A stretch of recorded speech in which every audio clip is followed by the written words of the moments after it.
Hello students, in previous class we have discussed about EMC first and today we are going to discuss about EMC second part.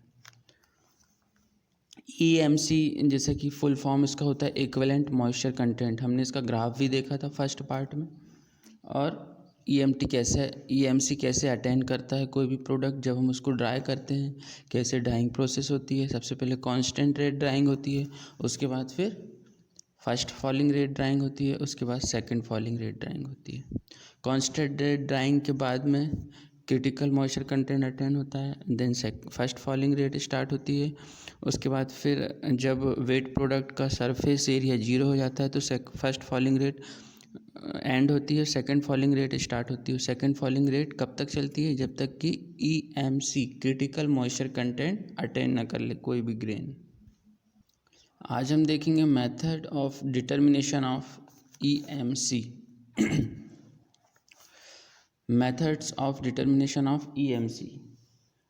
जैसे कि हम जानते हैं equivalent moisture content,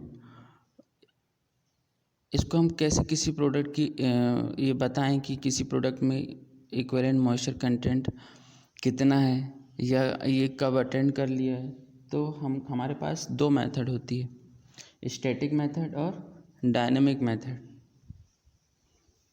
in the static method grains are left in humid and still air until they attend equilibrium. हम grain को ऐसे still air में, मतलब जो एयर मूव नहीं करती है उसको उसमें छोड़ देते हैं, रख देते हैं। और वो एयर क्या होती है, उसमें RH और टेम्परेचर हमेशा मेंटेन करते हैं ताकि जो टेम्परेचर, जो वाटर वेपर प्रेशर ग्रेडियंट है वो मेंटेन रहे। ड्राइंग के लिए जो required water vapour pressure gradient है वो हम ऐसा सेट करके रखते हैं। While in the dynamic method में क्या होता है, ह्यूमिड एयर इज एजिटेटेड और moved by mechanical means. Air को हम सर्कुलेट कराते हैं ग्रेन से and the grains attend equilibrium condition. जैसे कि हमने बताया था स्टैटिक मेथड में, in the static method to bring the atmospheric air to desired relative humidity level different concentration of sulphuric acid. इसमें हम सल्फ्यूरिक एसिड का यूज़ करते हैं अलग अलग कंसनट्रेशन में, और रिलेटिव ह्यूमिडिटी, एक डिज़ायर्ड रिलेटिव ह्यूमिडिटी लेवल पे हम किसी भी प्रोडक्ट को ओवन ड्राइंग में रखते हैं। ओवन ड्राइंग में हम रिलेटिव ह्यूमिडिटी को मेंटेन करते हैं।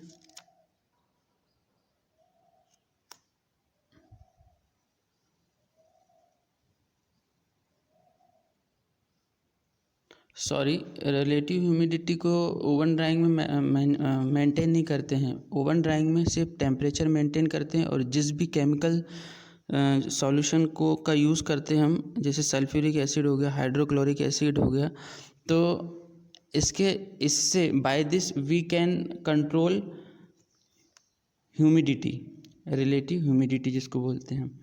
तो इसमें ये बहुत टाइम कंज्यूमिंग मेथड है। इसमें 3 to 4 वीक्स का समय हमको चाहिए रहता है।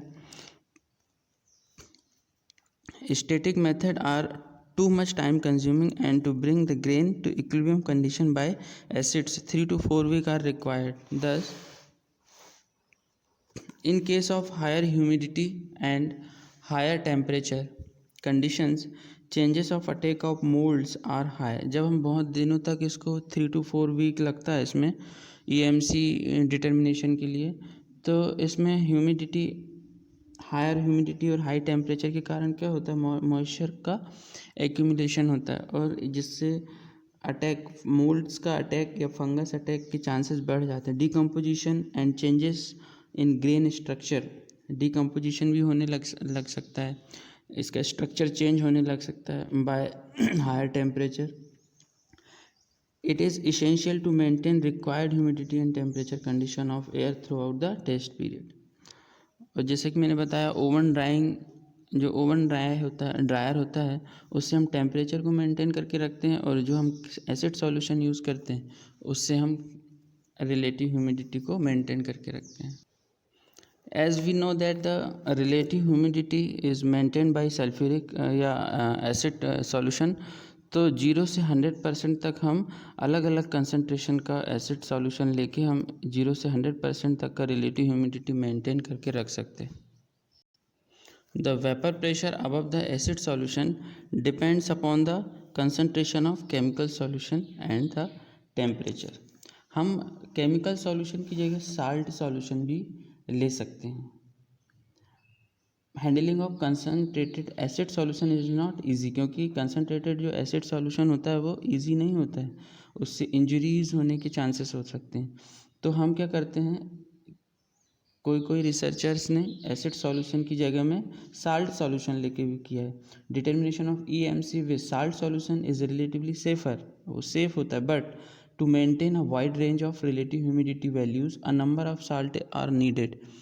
पर हमको साल्ट में एक ड्रॉबैक ये आ जाता है कि हमको बहुत सारे सॉल्ट की ज़रूरत पड़ती है यदि हम एक रेंज में रिलेटिव ह्यूमिडिटी को मेंटेन करना चाहते हैं. तो considering this point, use of salt